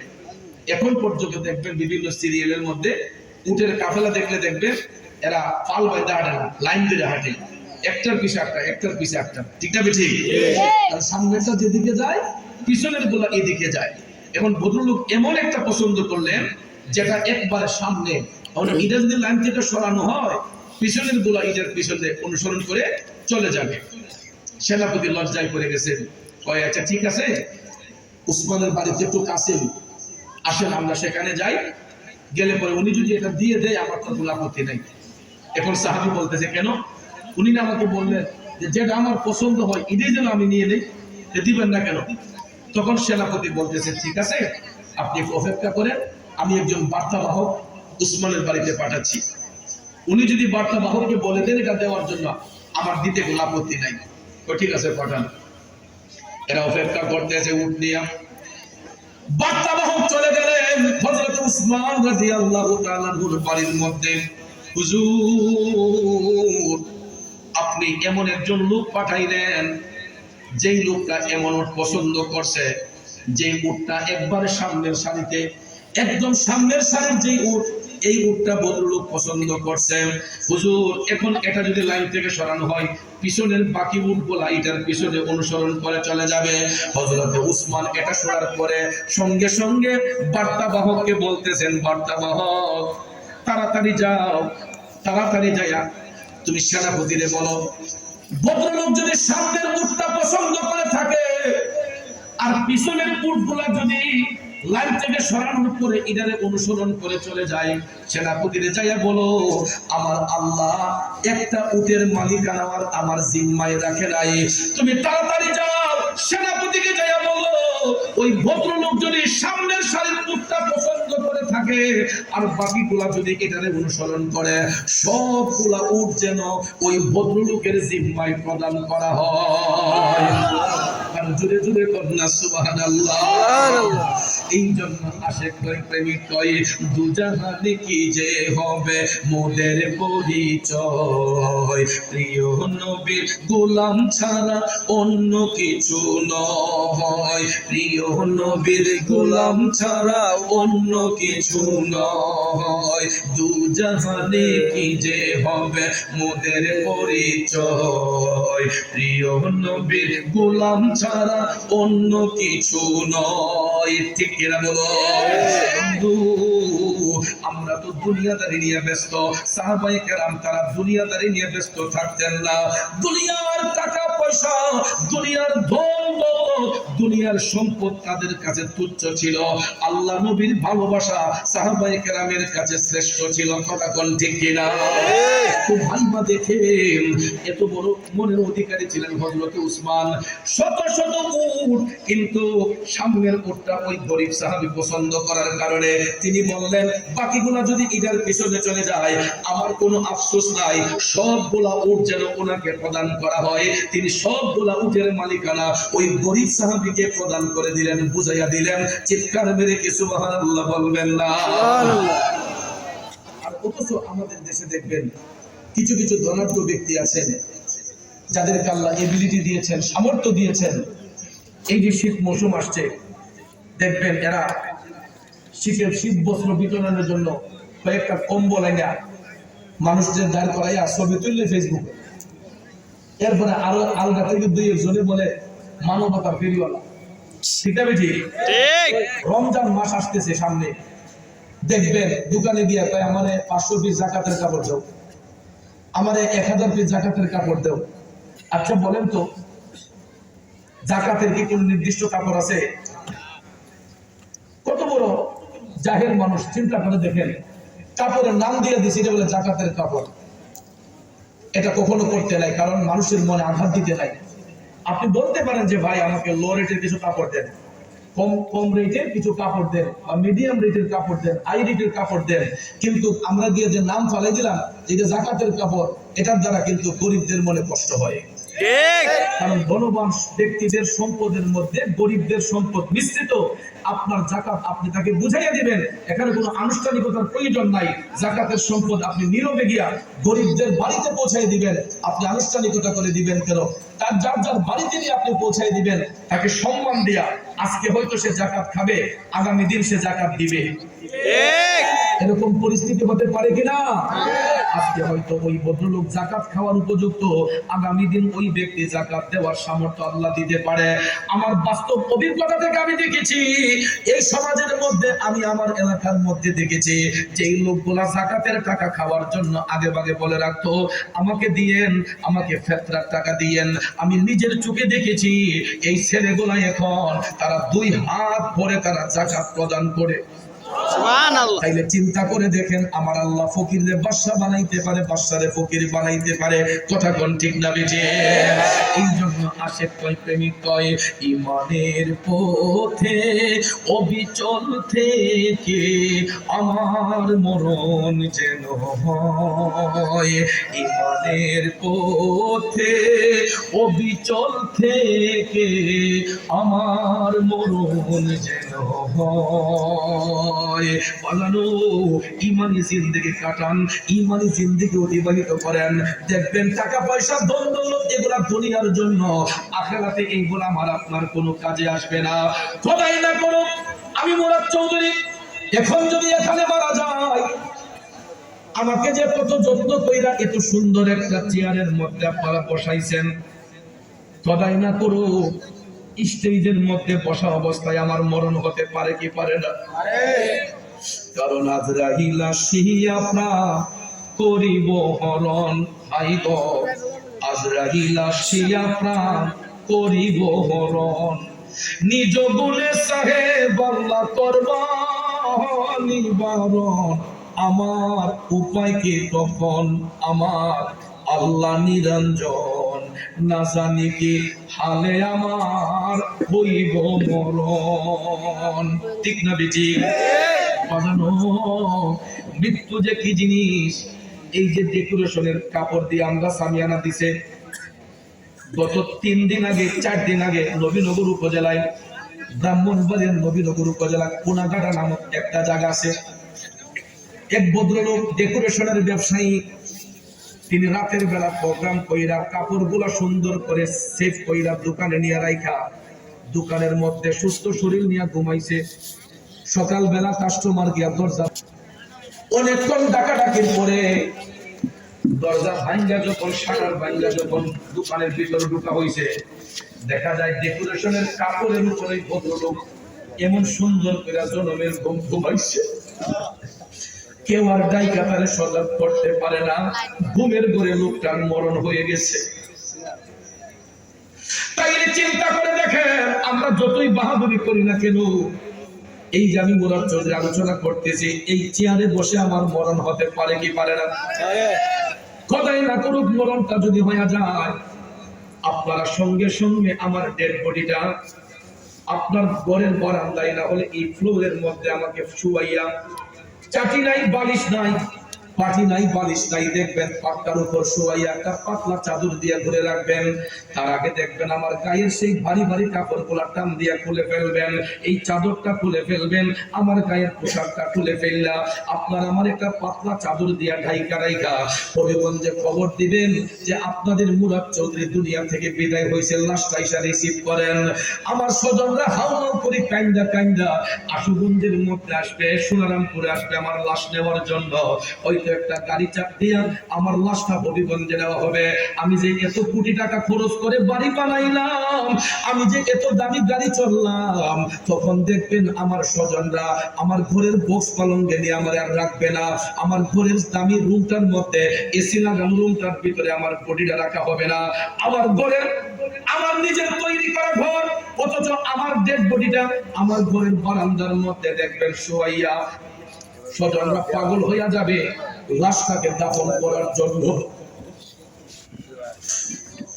দোকানের মধ্যে কেউ যাবে কাপড়ের কাপড় কিনতে, কেউ চলে যাবে গুরুস্থানে কবর খুঁড়তে। স্বজনরা আইসা কান্নাকাটি করবে, যতই কান্নাকাটি করুক না কেন, বড়ই পাতার গরম জল দিয়ে আমারে গোসল দিয়া, এই সাদা মার্কিন কাপড় দিয়ে আমারে পেঁচাইয়া তোর গুরুস্থানের মধ্যে নিয়ে যখন শোয়া দিব বিসমিল্লাহি ওয়া আলা মিল্লাতি রাসূলিল্লাহ বলে, এরপরে দেখবেন পাশের চড়ার দিয়া কবরের গ্যাপটা পূরণ করা হয়। পূরণ করার জন্য ওই কবরের উপর আবার পাশের উপর চাটি দেওয়া হয়। এরপরে দুই পাশের মাটি টাইনা টাইনা আনা হয়। ওই আমি যে ব্যাংকের মধ্যে লক্ষ লক্ষ টাকা রাখলাম, আমি যে এত দামি দামি ব্যবসা বাণিজ্য করলাম, আমি যে এত কোটি টাকার মালিক ছিলাম, আমার সন্তানগুলা তো একটা টাকা আমার কবরের ভিতরে দিয়ে আসে নাই, আমার সম্পদ গুলা তো আমার কবরে দিয়ে আসে নাই। বরঞ্চ আমাকে দাফন করে ঘরে আসার পরে দেখা যাবে আমার ছোট ছেলে বলবে ব্যাংকের টাকাগুলো আব্বা কইছে আমি নিতাম, আমার মেজো ছেলে বলবে যে শহরের ভিটটা আব্বা বলছে আমি নিতাম, বড় ছেলে বলবে পশ্চিমের চোখের জমিন গুলো আব্বা কইছে আমি নিতাম। তখন দেখবেন আমার রেখে যাওয়া অর্জিত সম্পদ দিয়া আমার সন্তান গুলা টানাটানি করবে, এক পর্যায়ে ভাইয়ে ভাইয়ে দ্বন্দ্ব হবে, ঝগড়া হবে, এক ভাই আরেক ভাইয়ের কেল্লার মধ্যে বাড়ি দিবে। পরে পরে দেখা যায় সম্পদ নিয়ে ভাইয়ে ভাইয়ে কেস মামলা হয়, মার্ডার মোকদ্দমা হয়। কথা বলেন ঠিক না বেঠে? এই জন্য বন্ধুরা আমার বাবাজিরা, সাহাবায়ে কেরাম কখনো সম্পদ অর্জন করার জন্য পাগল ছিলেন না। তারা যদিও ব্যবসা বাণিজ্য করতেন, তারা সব সময় দানটাকে উদার মনে দান করতেন, দানের হাত সব সময় তারা প্রসারিত রাখতেন। হযরত উসমান রাদিয়াল্লাহু তাআলা আনহু তিনি কেমন মাপের নবীর প্রেমিক ছিলেন, কেমন মাপের ধনী ছিলেন। আমরা মানবতার ফেরিওয়ালা, একটা দুইটা শীতের কম্বল দেয়া হয়ে যায়, কিন্তু মানবতার ফেরিওয়ালা যদি বলতে হয় হযরত উসমান রাদিয়াল্লাহু তাআলা আনহুকে বলা যায়। মদিনা শরীফ থেকে 5 কিলোমিটার দূরে, এখনো গিয়ে দেখবেন মদিনা শরীফ থেকে 5 কিলোমিটার দূরে একটা পানির কূপ, এটার নাম হচ্ছে বীরে উসমান। নাম কি? বীরে উসমান। মদিনা শরীফ থেকে 5 কিলোমিটার দূরে। এখন যদি কেউ উমরা করতে যান মদিনা শরীফ গেলে এটা দেখে আসবেন, এই পানির কূপটার নাম বীরে উসমান। কিন্তু ইসলামের প্রথম যুগে এটা একটা ইহুদির জিম্মায় ছিল। ইহুদির জিম্মায় থাকার কারণে ওই ইহুদি মুসলমানদের কাছে টাকা দিয়ে পানি বিক্রি করত। পানি যদি বিক্রি করত টাকার পরিমাণে, যে যত পরিমাণ টাকা দিবে এই পরিমাণে পানি দিত। এখন ভাইয়ের আমার এবিলিটি কি সবার এক সমান থাকে? আমার হয়তো একটু বেশি, ওনার কম, ওনার বেশি, ওনার কম, বা ওনার বেশি, ওনার কম। অনেকের এবিলিটি সমান নয়। এই জন্য সমস্ত মদিনার সাহাবীরা মিলে, মুসলমানরা মিলে তারা চলে গেলেন আমার নবীজির কদম মোবারকে। মদিনার সমস্ত মুসলমানরা আমার নবীর কদম মুবারকে যাইয়া বলতেছে, নবী গো, ইয়া রাসূলুল্লাহ, প্রতিদিন ইহুদির পানির কূপ থেকে পানি কিনাটা আমাদের জন্য কষ্ট হয়ে যায় নবী গো, আমাদের তো এবিলিটি নাই, পানি যদি প্রতিদিন কিনে খাইতে হয় তাইলে আমরা চলবো কেমনে? ইয়া রাসূলুল্লাহ, নবী গো, ওই পানির কূপটা যদি ইহুদির কাছ থেকে আমাদের কাছে চলে আসতো, আমাদের জিম্মায় যদি আসতো, তাইলে হয়তো টাকা দিয়ে আমরা পানি কিনতে হইতো না। আপনারা বলেন, উম্মতের কষ্ট আমার নবী সহ্য করতে পারে? আরে উম্মতের কষ্ট নবী সইতে পারে না, যেজন হবে আপনা সেই তো মদিনা, যেজন হবে আপনা সেই তো মদিনা। বন্ধু আমার, মদিনার কামলিওয়ালা নবী সাহাবায়ে কেরামের কথা শোনার পরে টপ টপ করে চোখের পানি ছেড়ে দয়াল নবী কান্না করছেন। নবী আমার কান্না করে বলতেছেন, সাহাবারা রে, হে আমার উম্মতের ঘরেরা, চিন্তার কোনো কারণ নাই, তোমরা শান্ত হও, আমি অবশ্যই চেষ্টা করব ওই কূপটা যেন আমাদের জিম্মায় আনা যায়, আমি এই ব্যাপারে চেষ্টা চালিয়ে যাব, চেষ্টার কোনো ত্রুটি রাখবো না। এই বলে সাহাবায়ে কেরামকে সান্ত্বনা দিয়া আমার মদিনার কামলিওয়ালা নবী হাইটা হাইটা চলে গেলেন সেই ইহুদির বাড়ির মধ্যে। চিন্তা করেন, আমার নবীর তো পানির প্রয়োজন নাই, নবী নিজের জন্য পানির কোনো প্রয়োজন নাই, উম্মতের জন্য পানির ব্যবস্থা করে দেওয়ার জন্য আমার দয়াল নবী হাইটা হাইটা চলে গেলেন ইহুদির বাড়িতে।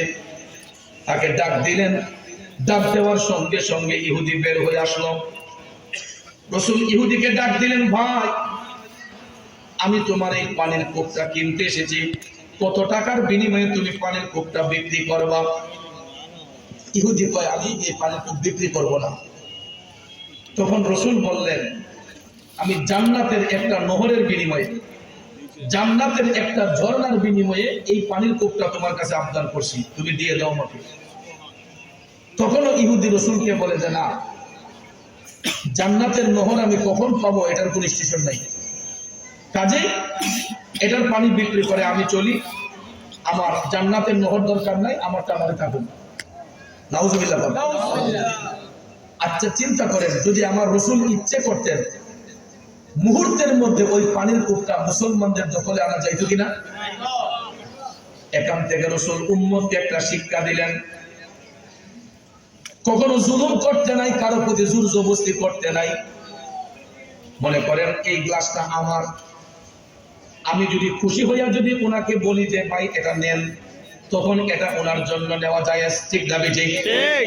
পানির গ্লাসটা আমার, আমার জিম্মায় আছে, উনি যদি জোর করে আমার কাছ থেকে নিয়ে যেতে চায়, এটা কি ভালো দেখায়? না, এটা আমার প্রতি জুলুম করা হলো, কথা কোন ঠিক কিনা? এই জন্য দয়াল নবী উম্মতকে শিক্ষা দিলেন, কারো প্রতি জুলুম করা যাবে না, জিনিসটা যেহেতু তার, সে যদি স্বেচ্ছায় না দেয় তাইলে জোর করে আনার কোনো প্রয়োজন নাই, ঠিক না বেঠিক? জান্নাতের ঝর্ণার বিনিময়ে রাসূল ঝর্ণাটা চাইলেন, ইহুদি দিল না।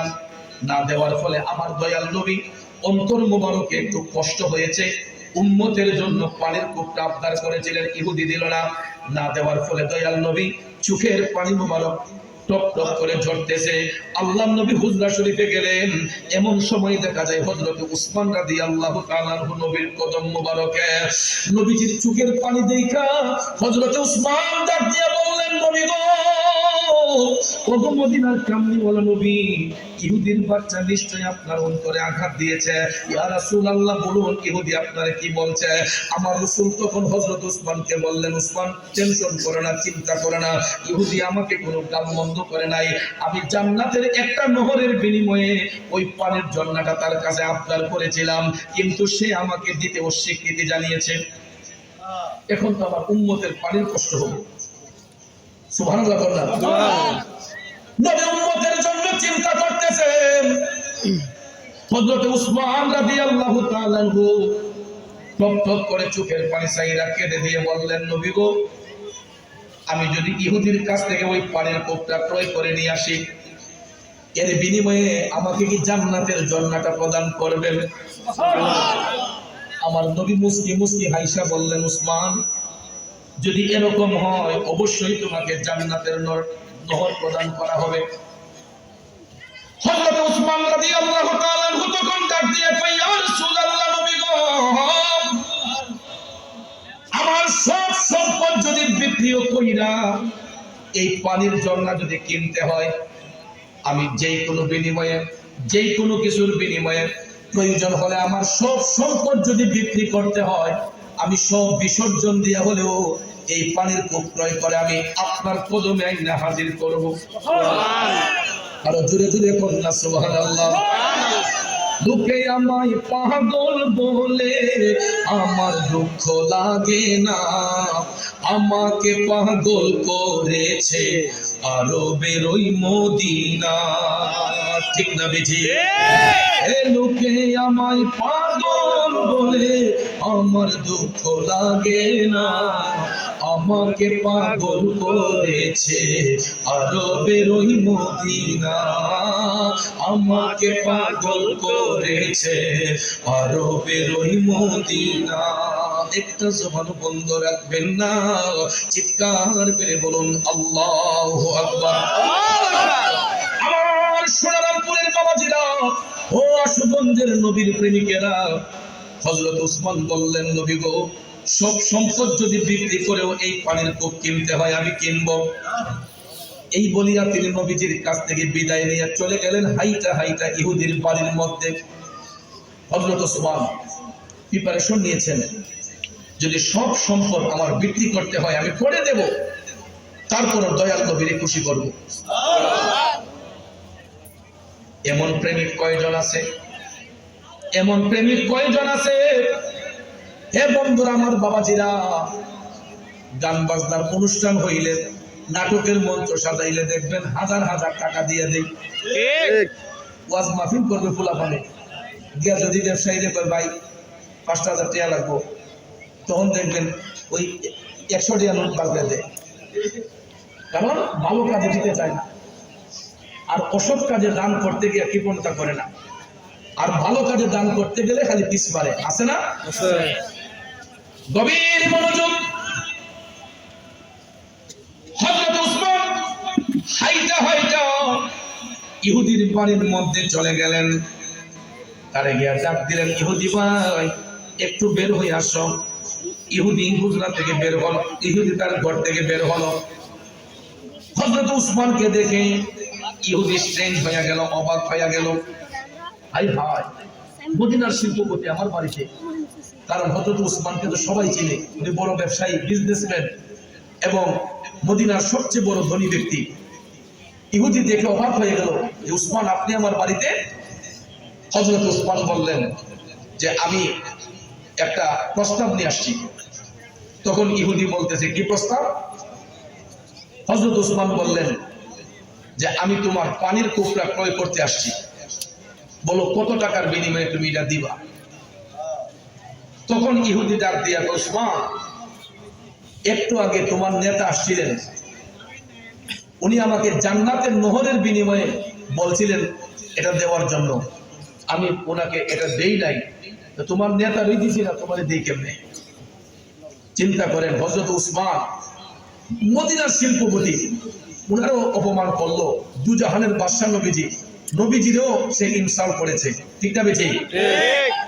ভাইয়ার আমার, হযরত উসমান যদি ইচ্ছে করতেন তাহলে এই ইহুদিরে দুলিশাত করতে পারতেন কিনা? আমাদের দেশে যদি এরকম ভাবে হইতো, কোন শিল্পপতির সাথে কেউ যদি বাহাদুরি করত, কি করত? তাহলে একটা বান্ডিল দিল, এর আগে সাইজ করে। ঠিক না বেঠি? বাকি দামি দেখাম। আসলে এরকম আমাদের দেশে যদি এরকম সিচুয়েশন হতো, টাকাওয়ালা লোকের সঙ্গে কেউ যদি এরকম বাহাদুরি করতো, দেখবেন আগে তাকে সাইজ করা হইতো। ঠিক না বেঠি? হযরত উসমান রাদিয়াল্লাহু তাআলা আনহু ওই ইহুদিকে যখন প্রস্তাব দিলেন, ইহুদি প্রস্তাবে রাজি হয় না, কয় আমি দেব না। হযরত উসমান চিন্তা করলেন, আমি তো দয়াল নবীর ওয়াদা দিয়ে আসছি, যত টাকা লাগুক আমি ওই কূপটা কিনবো। চিন্তা করতেছেন কি করা যায়, কি করা যায়। অনেকক্ষণ ভেবে চিন্তা করে হযরত উসমান ইহুদিকে বলতেছেন, ভাই ঠিক আছে, তুমি যদি বিক্রি না করো আমি তো জোর করে তোমার এটা দিতে পারবো না। তাহলে হযরত উসমান প্রস্তাব দিলেন, ভাই বিক্রি করার প্রয়োজন নাই, অন্তত তোমার পানির কূপটা একদিনের জন্য আমার কাছে ভাড়া দাও। তুমি বেচছো না, আমার এভাবে না ফিরাইয়া অন্তত একদিনের জন্য তোমার পানির কূপটা আমার কাছে ভাড়া দাও। তখন ইহুদি কয়, এমন এক রেট করে দিব যাতে উসমানের ভাড়ার নাম ধরে না। তখন ওই উসমান, আপনি কি এত টাকা দিয়ে নিতে পারবেন? উসমান বলেন, বলো না ভাই কত টাকা। তখন ইহুদি প্রস্তাব দিল, কয় একদিনের জন্য ভাড়া নিলে আমাকে 1500 দিনার দিতে হবে। আল্লাহু আকবার। তখনকার সময়ের 1500 দিনার বর্তমান সময়ের কত কোটি টাকা হতে পারে চিন্তা করে দেখেন। ইহুদি সারাদিনে পানি বিক্রি করত 10 দিনার, 20 দিনার, 30 দিনার, 40 দিনার। এখানে একদিনের জন্য ভাড়া চাইল 1500 দিনার। আমার যুবক ভাইয়েরা, সঙ্গে সঙ্গে হযরত উসমান ইহুদিকে ডাক দিয়ে বললেন, 1500 দিনার দিলে কি তুমি একদিনের জন্য ভাড়া দিবা? কয় আগে টাকা দাও দিমু। হযরত উসমান মদিনার শিল্পপতি, ওনার জন্য এটা কোনো ম্যাটার নয়, ব্যাপার নয়। পকেটে হাত দিয়া তিনি 1500 দিনার বের করে দিয়া বললেন, গনে দেখো। ইহুদি গনে দেখা তো অবাক হয়ে গেছে, স্ট্রেঞ্জ হয়ে গেল, কি ব্যাপার, এতগুলা টাকা দিয়ে হযরত উসমান কূপটা একদিনের জন্য ভাড়া নিতে রাজি হয়ে গেল। কয়টি আর বাড়ি বিক্রি করবো? নাউজুবিল্লাহ। ইহুদি মনে করছে হযরত উসমান মনে হয় মুসলমানদের কাছে পানি বিক্রির জন্য একদিনের ভাড়া নিছেন। সে তো ভাবতেছে যে উসমান তার লাভবান হইতো না, আমি সারাদিনে বেশি 30-40 দিনার, আর একদিনে উসমানের কয়টা বেচবো? 1500 দিনার তো আর উড়াই থাকতো না। ঠিক না বেঠি? ইহুদি মনে মনে খুশি, যাক একদিন যাক, আমি না বেচলাম পানি। এখন দেখা যায় হযরত উসমান 1500 দিনারের বিনিময়ে একদিনের জন্য পানির কূপটা ভাড়া কইরা পানির কূপের কাছে যাইয়া হযরত উসমান মদিনার মুসলমানদেরকে ডাকতেছেন, ও মদিনাবাসী মুসলমান ভাইরা, তোমরা কে কোথায় আসো রে? সবাই আসো, সবাই আসো, আজকের এই দিনে এই পানির কূপটা তোমাদের জন্য উন্মুক্ত। সুবহানাল্লাহ। কারো কোনো টাকা দিতে হবে না, বিনা টাকায় তোমরা আজকে এখান থেকে পানি নেওয়া শুরু করো। আচ্ছা, মাগনা পাইলে কেউ সারে না? হ্যাঁ না। দেখবেন রাজধানীতে দেখবেন ওয়াসার পানি যখন দেয় নির্দিষ্ট একটা টাইমে দেয়, না 2 বার দেয়, সকাল বিকাল। তখন দেখবেন বস্তিবাসীরা তারা তো টাকা দিয়ে পানির বিল দিতে পারে না, এই জন্য বস্তিবাসীরা দেখবেন লাইন ধইরা দাঁড়াইয়া তাদের কলসি বলসি যা আছে, বোতল টোতল যা আছে, দেখছি সব তারা ঘুরাইয়া পানি এনে রিজার্ভ করে। ঠিক না? কারণ এটা কোনো টাকা পে করতে হয় না। তো হযরত উসমান একদিনের জন্য পানির কূপটা ভাড়া করে এটা মদিনার সমস্ত মুসলমানদের জন্য ওপেন করে দিলেন, যে আজকে কারো কোনো টাকা দিতে হবে না, তোমরা পানি নেওয়া শুরু করো। এই ফ্রি পানি নেওয়ার সংবাদ পাইয়া মদিনার মুসলমানরা তারা দলে দলে যোগদান করে এমন ভাবে পানি নেওয়া শুরু করছে, একবারে কূপের তুফান তুলে দিছে। সবার ঘরের মধ্যে 1 সপ্তাহ পানি নিয়ে রিজার্ভ করে ফেলছে। কারণ মাগনা পয়সা বেড়ে আর নিতে সমস্যা কি? নিতে নিতে নিতে নিতে দেখা যায় এক একজনের ঘরের মধ্যে 1 সপ্তাহ পানি নিয়ে রিজার্ভ করে রাখা হয়েছে। এখন বন্ধুরা আমার, বাবাজিরা আমার, 1 সপ্তাহ মদিনার মুসলমানরা পানি আর কিনতে হয় না। হযরত উসমান ভরা আনছেন কয়দিনের জন্য? একদিন। এটা কি 2 দিন রাখা যাবে? না। ভরা আনছেন কয়দিনের জন্য? 2 দিন রাখা যাবে না, কারণ এটা মুমিনদের বৈশিষ্ট্য নয়। কিন্তু আমরা নবীর উম্মত হইয়া আমরা ওয়াদা কইরা ওয়াদা ঠিক রাখতে পারি না। মনে করেন একটা দাও হয়ে আনলাম, ভাই সাহেবের ঘর থেকে একটা দাও আনলাম কাজ করার জন্য, যে ভাই আপনার দাওটা দেন, আমি কাজ করে আবার দিতেছি। বিকালবেলা সকালে গিয়ে আনছি, বিকালবেলা দিয়ে দেওয়ার কথা, দেখা যায় বিকালও গেছে, পরের দিন বিকাল গেছে, এরপরের দিন বিকাল গেছে, এরপরের দিন বিকালে যখন ভাই সাহেবের চাইছে, দেখা যায় দাওয়ার আসার ফালাই দিছে। কথা কোন ঠিক না বেটি? দাওয়ার আসর থেকে ফালাই দিছে, ফালাইয়া দেখা যায় গৃহস্থ যখন চাইছে যে ও আমার দাওটা দিসা ফেরত দেও, ও কোজে রাখছি, তোলা বলে রাখছে, ওটা পাইতাছি না ভাই গুজ্জা। আচ্ছা না, তোমার একটা কিনে দিলাই মনে, এমন সিচুয়েশন আছে না নাই? আছে। এই জন্য ভাইয়ার আমার, আমরা কোনো কাজে সফল হতে পারি না, কারণ আমাদের জবানের মধ্যে এক রাখতে পারি না, দিল এবং জবানটাকে আমরা এক করতে পারি না, আমরা মানুষের সঙ্গে কমিটমেন্ট দিয়ে রাখতে পারি না। এই জন্য আমরা অধঃপতনের দিকে যাচ্ছি, আমরা কোনো কাজে সাকসেসফুল হতে পারি না। কিন্তু ইমানদার যারা হয়, মুমিন ব্যক্তি যারা হয়, এদের কমিটমেন্ট কখনো তারা এটার বাইরে চলে না, সবসময় কমিটমেন্টের ভিতরে চলেন। হযরতে উসমান বানালেন একদিনের জন্য, তিনি 2 দিন ইচ্ছে করলেই তিনি রাখতে পারেন না। পরের দিন হযরত উসমান ইহুদির কাছে যেয়ে বললেন, ভাই আমার তো কমিটমেন্ট শেষ, তোমার কূপ তুমি বুঝে নাও। ইহুদি পানির কূপ বুঝে পাইল, তো মনে মনে ভাবতেছে, কয় উসমান আর কয়টি আবার লাভ করলো, আজকে তো আমি পানি বেচবই।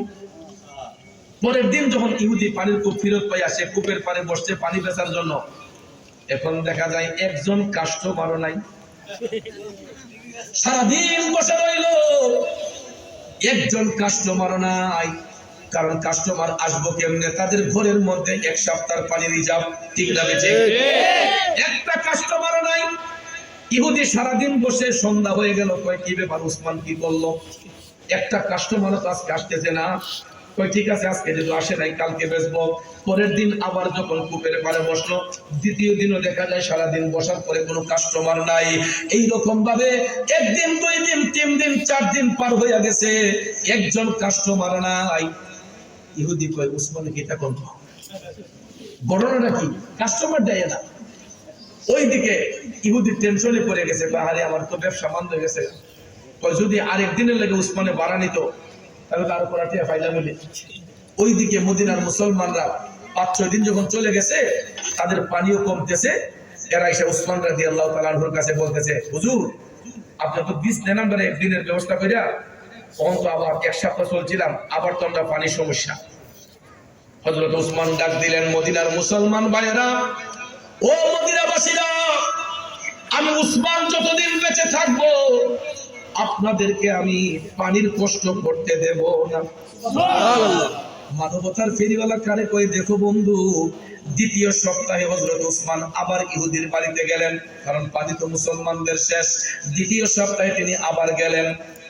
ওই দিন গিয়া ডাহন লাগছে না, ইহুদি নিজে করতে পারিছি বাইরে কয় আপনি আইসে। উসমান বলতেন যে হাসছি তো, আমার ভাড়া লাগবো। কয়দিন? উসমান বলতেছেন আরো 1 দিনের জন্য। টাকা কত? কয় আগে যা দিয়েছেন তা ওই দেন। দিলেন আরো 1500 দিনার। সুবহানাল্লাহ। দ্বিতীয় দিন আবার 1500 দিনার দিয়ে হযরত উসমান কূপটা ভাড়া করলেন। দ্বিতীয় দিনও আবার মুসলমানদের জন্য ওপেন করে দিলেন। এবার দেখা যায় মুসলমানরা আবার 1 সপ্তাহ পানি নিয়ে রিজার্ভ করছে। বাজানো এইরকম ভাবে 3 সপ্তাহে 3 দিন হযরত উসমান ভাড়া করলেন। কয় দিন? 3 দিন। 3 সপ্তাহে 3 দিন পানির কূপটা 3 পন্ডম 4500 দিনার দিয়া হযরত উসমান 3 দিনের জন্য পানির কূপটা ভাড়া কইরা 321 দিন মুসলমানরা পানি রিজার্ভ করতে পেরেছে। এবার 4র্থ সপ্তাহে আবার যখন মদিনার মুসলমানরা পানির ক্রাইসিসে, হযরত উসমান 4র্থ দিন আবার যাইলেন ইহুদির বাড়িতে। যাইয়া যখন আবার প্রস্তাব দিলেন, এখন ইহুদি কয় উসমান আমি এই রকম ভাবে আর 1 দিন কইরা পানির কূপ ভাড়া দেব না। তাইলে কি করবা? তখন ইহুদি কয় উসমান আমি চাইতেছি আমার পানির কূপটা একবারে বেচা নিতাম। ইন্নাল্লাহা মা'আস সাবিরিন।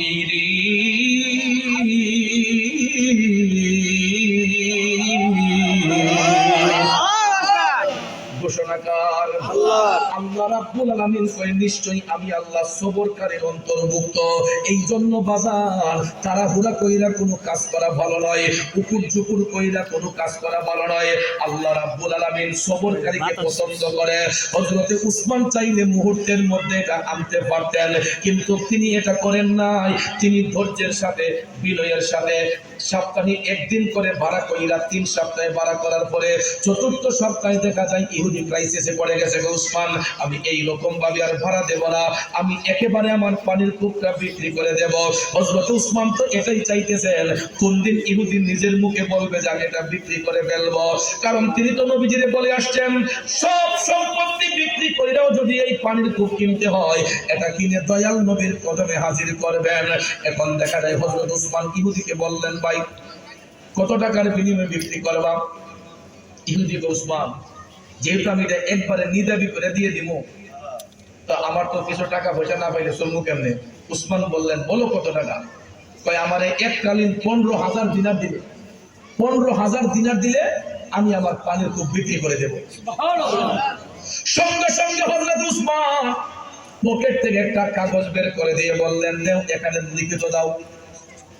15,000 দিনার নগদ পেমেন্ট কইরা ইহুদির কাছ থেকে লিখিত নিলেন। ইহুদি লিখল যে আজকের পর থেকে এই পানির কূপে আমার কোনো মালিকানা নাই, আমি 15,000 দিনারের বিনিময়ে এই পানির কূপটা হযরতে উসমানকে প্রদান করলাম।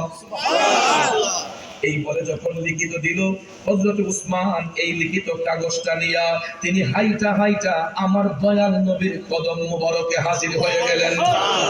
দয়াল নবী, আপনার দরবারে আমি গোলাম হাজির হইয়াছি।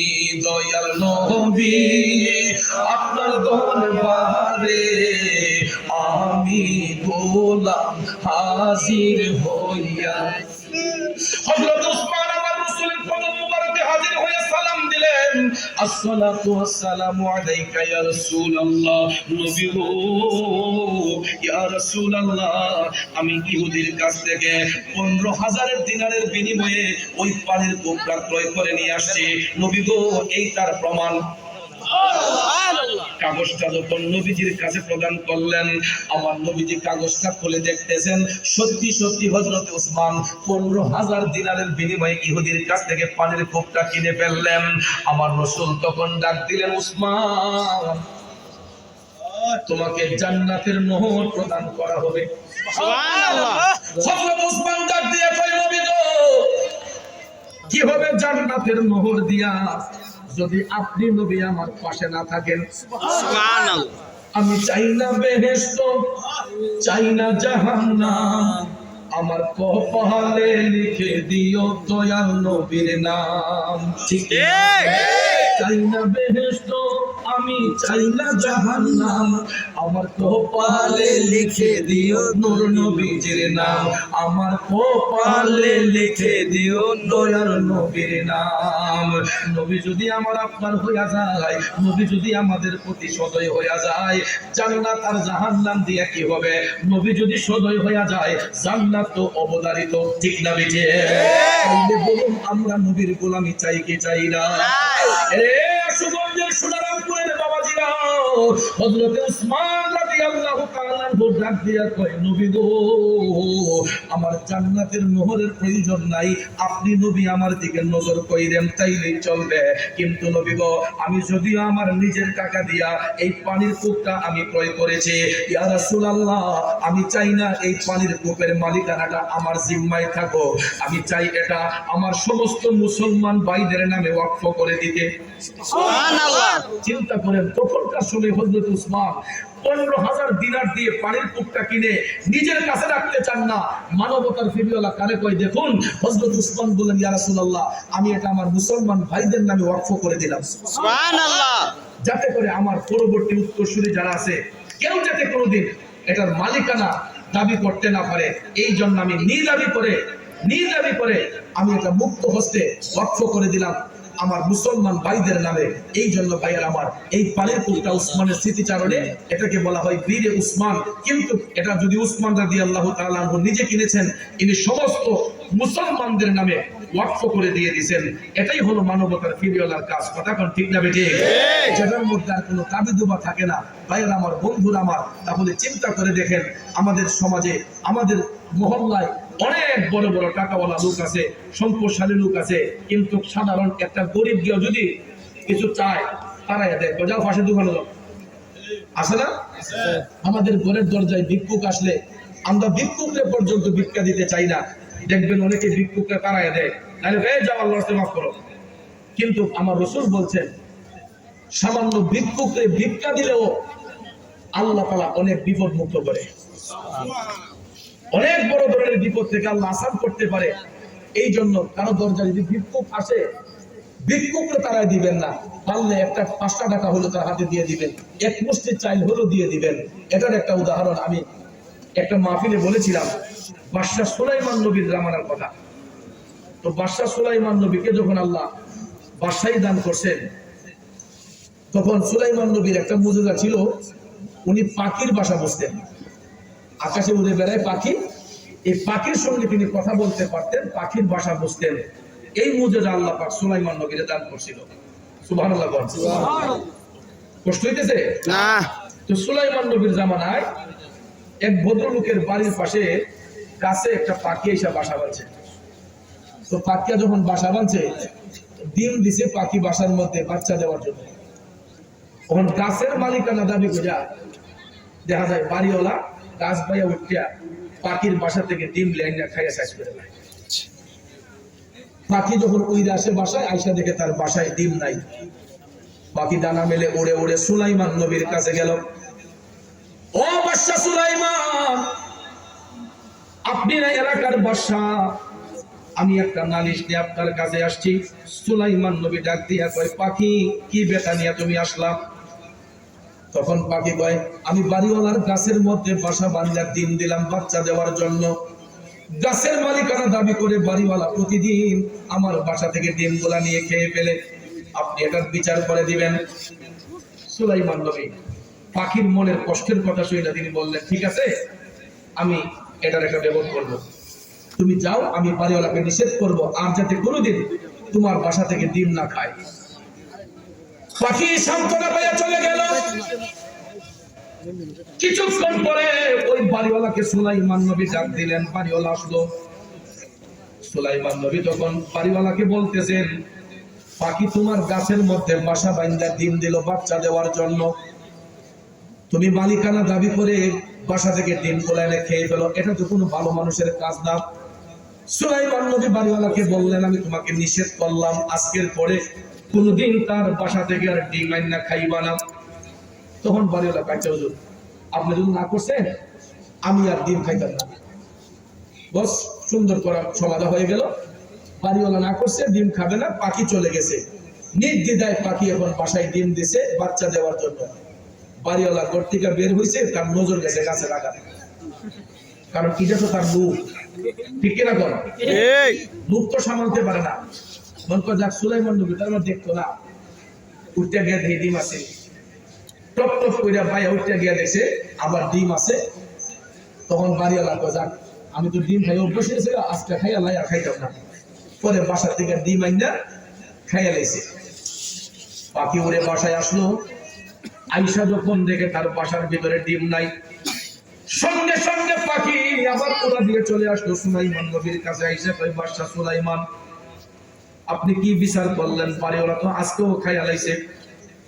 কি খাইছে? আমার ডিম তো আজকেও খাই দিচ্ছে। তখন সুলাইমান নবী একটু রাগান্বিত হলেন যে আমি তার নিষেধ করার পরেও সে ডিম খাই ফেললো, এর একটা বিচার করা লাগলো। পাখিকে বললেন, তুমি অপেক্ষা করো। সঙ্গে সঙ্গে সুলাইমান নবী একটা জিনকে ডাক দিলেন। জিন ডাক শোনার সঙ্গে সঙ্গে সুলাইমান নবীর কাছে এসে হাজির হইয়া গেল। জিন বলতেছে, হুজুর আমারে কেন ডাকলেন? সুলাইমান নবী জিনকে বলতেছেন, এই যে দেখো পাখি, পাখি বাসার মধ্যে ডিম দেয় বাচ্চা দেওয়ার জন্য, কিন্তু যেই বাড়িওয়ালার গাছের মধ্যে বাসা বাঁধছে, ওই বাড়িওয়ালা গাছের মালিকানা দাবি কইরা প্রতিদিন তার বাসা থেকে ডিম আইনা খাইয়া ফেলে। এবার জিন বলতেছে, হুজুর আমি কি করতে পারি? সুলাইমান নবী কয়, বেশি কিছু না, তোমার একটা কাম করা লাগবে। কয়, কি কাম? কয়, বাড়িওয়ালা যদি আগামীকালকে গাছ উঠতে তার ডিম আনতে যায়, পাখির ডিম, তুমি উপর থেকে বাড়িওয়ালার একটা আশার দিয়ে এর কোমরটা বাইন্ধে দিবা। আশার দিয়া এর কোমরটা বাইন্ধে দিবা, যাতে কোনোদিন আর গাছ বেয়া উপরে উঠতে না পারে। তো জিনে তো এটা ছায়ার পায়, ঠিক না? ঠিক। ঠিক আছে, আমি দেখাম। সুলাইমান নবী জিনকে নির্দেশ দিলেন বাড়িওয়ালাকে ধাক্কা দিয়ে গাছ থেকে ফেলে দেওয়ার জন্য। পাখি খুশি না বেজার? খুশি। একটু মনে মনে করে বাতে যে খাইও। তখন জায়গা মতো ওষুধ দিছে, সঙ্গে সঙ্গে পাখি উড়ে চলে গেছে গাছের মধ্যে বাসার ভিতরে ডিম দেওয়ার জন্য। জিন গাছের আগার মধ্যে উইটা বসে আছে, অপেক্ষা করতেছে কোন সময় বাড়িওয়ালা গাছ পায়ে উপর উঠবে। সত্যি সত্যি দেখা যায় জিন গাছের আগার মধ্যে বসা, পাখি বাসার ভিতরে বাচ্চা ডিম দিল, বাচ্চার ফুটাবে।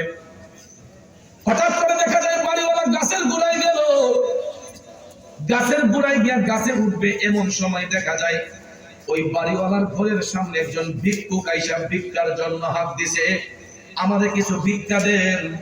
সঙ্গে সঙ্গে ওই বাড়িওয়ালা গাছে না উঠা ভিক্ষুকরে টান দিয়া তার ঘরের ভিতর ঢুকাইলো, পেট ভরে ভিক্ষুকরে খাওয়াইছে।